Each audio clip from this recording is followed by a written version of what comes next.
Bien, en esta ocasión vamos a ver un ejercicio relacionado directamente al área de la criminología.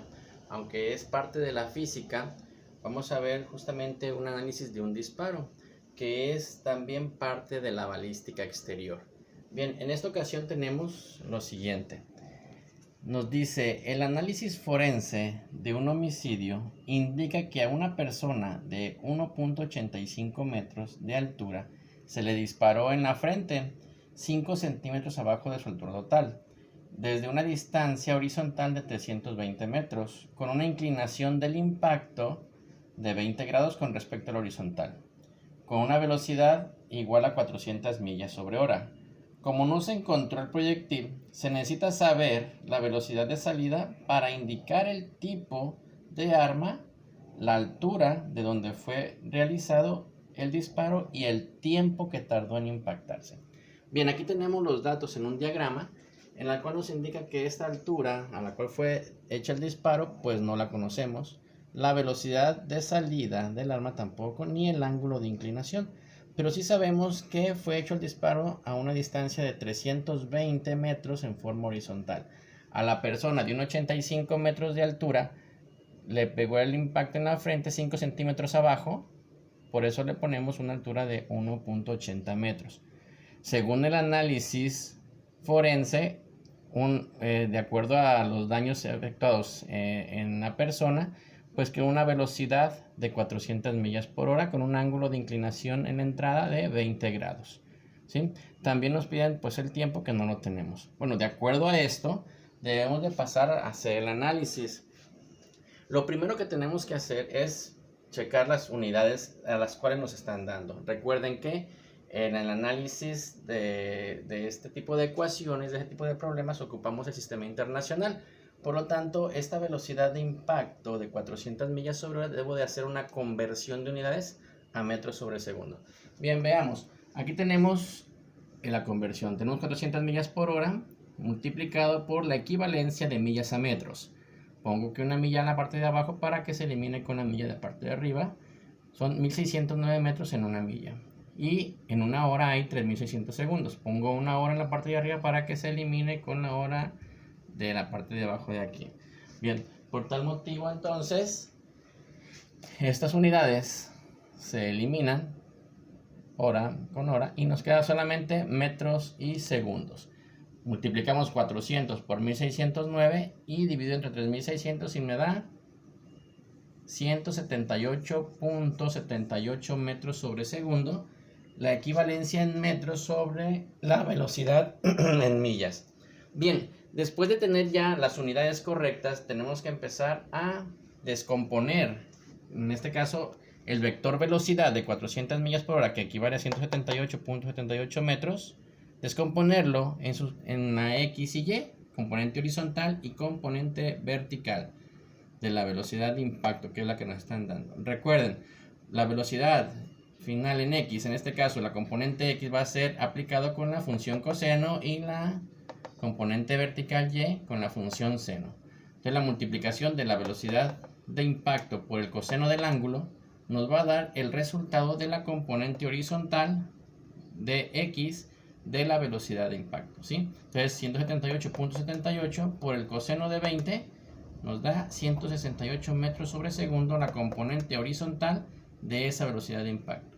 Y la componente vertical, aplicada con la función seno, 178.78 por seno del ángulo, que son 20 grados, nos da 61.15 metros sobre segundo, que vienen siendo las componentes horizontales y verticales de la velocidad de impacto.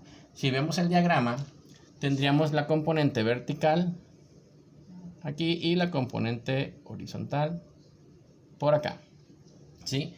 Entonces, bueno, debemos tomar en cuenta que la velocidad de impacto va hacia abajo en la parte vertical, por eso le tendremos que colocar el signo negativo a esa velocidad.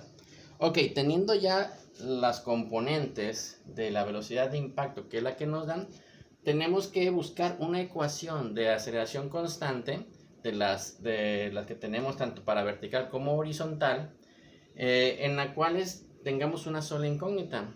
Aunque lo que nos están pidiendo es el tiempo, la velocidad de salida y la altura de donde cual fue hecho el disparo, pues tengo que buscar una ecuación que me sirva y que tenga una incógnita para poderla resolver. Para ello, primero, tenemos que resolver el tiempo con esta ecuación, porque no hay otra que tenga una sola incógnita. Debemos tomar en cuenta que de acuerdo a la especificación del tiro parabólico, la velocidad inicial en X será igual a la velocidad final en X. Debemos tomar en cuenta esto. No hay ninguna fuerza, en este caso, que sea importante que detenga en forma horizontal este disparo. Solamente la gravedad, que es lo que va a hacer que vaya cayendo, ¿sí? Pero eso es en forma vertical. Por eso tomamos en cuenta esta consideración, que la velocidad inicial en X va a ser igual a la velocidad final en X. Se va a mantener esa velocidad durante todo el proceso del disparo.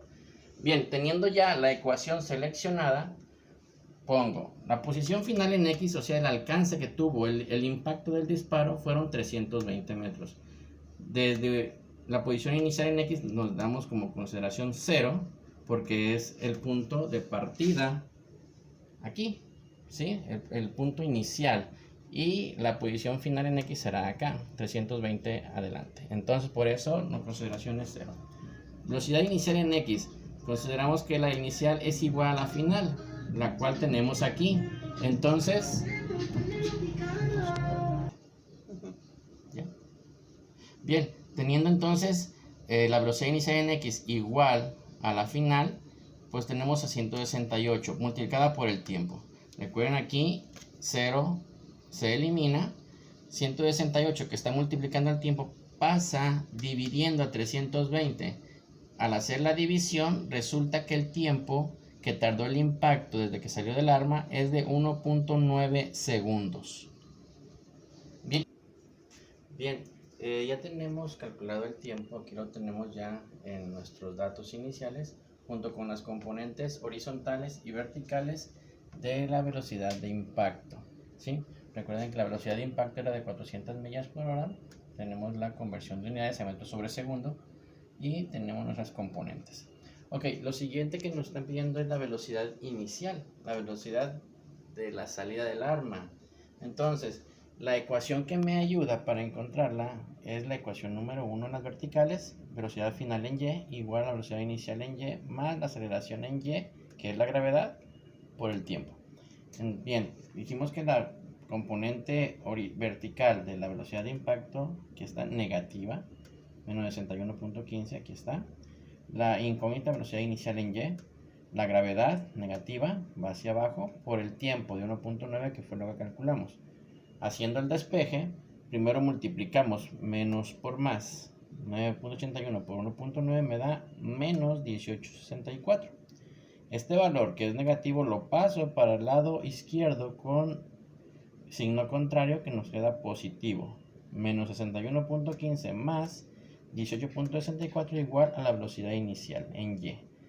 Hacemos esta resta y resulta que la velocidad inicial en Y es igual a menos 42.51 metros sobre segundo. Negativa porque el disparo fue hecho con una inclinación hacia abajo, ¿sí?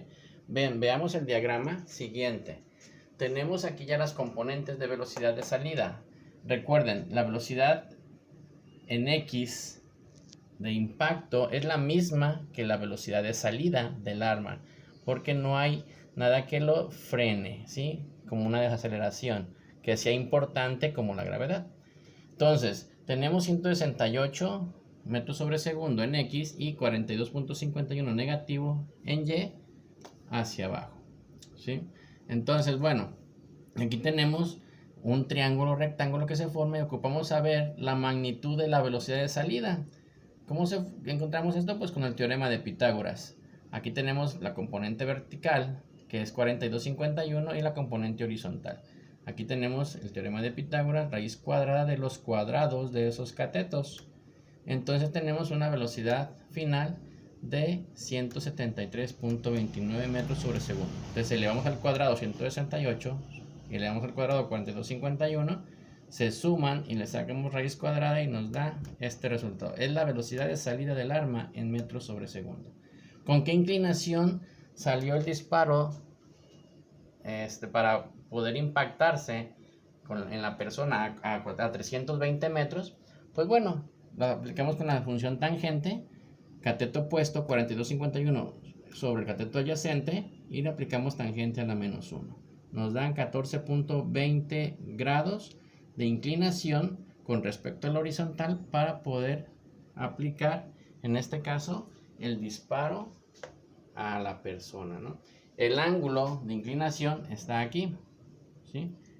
En relación a la horizontal de 14,20 grados. Bien, teniendo ya esos datos, lo que nos resta es la altura del disparo, ¿sí? Desde dónde fue hecho ese disparo. Bien, para poderlo encontrar con todos esos datos que ya tenemos, pues la ecuación número 2 de las verticales me ayuda a encontrarlo. Posición final en Y va a ser igual a la posición inicial en Y más la velocidad inicial en Y por el tiempo más un medio de la aceleración por el tiempo al cuadrado. Bien, la incógnita que ya tenemos, la posición inicial en Y, o sea, la altura de la cual fue hecho el disparo. A la altura que se impactó, aquí nos dice, es de 1.80 metros, que fueron 5 centímetros abajo de la altura total de la persona. La velocidad inicial en Y ya la calculamos, menos 42,51, que aparece. El tiempo 1.90 también fue calculado, más un medio de la gravedad por el tiempo al cuadrado. Desarrollando estas multiplicaciones, menos 42,51 por 1.9 me da menos 80,77. Y un medio por menos 9,81 por 1.9 al cuadrado me da menos 17,71. ¿Sí? Estos valores ocupamos pasarlos hacia el lado izquierdo para despejar la posición inicial en Y, la altura inicial. Entonces, 1.80, este que era negativo pasa a positivo, este que era negativo también pasa a positivo. Hacemos la sumatoria y nos da 100,28 metros como la altura de donde fue hecho ese disparo. Entonces, tendríamos que esta altura son 100,28 metros aproximadamente, ¿sí? De acuerdo a esto, todo lo que se relacionó con ese tipo de disparos, pues está relacionado con las ecuaciones de aceleración constante, las cuales las desglosamos para el tiro parabólico en Y o verticales como en X horizontales.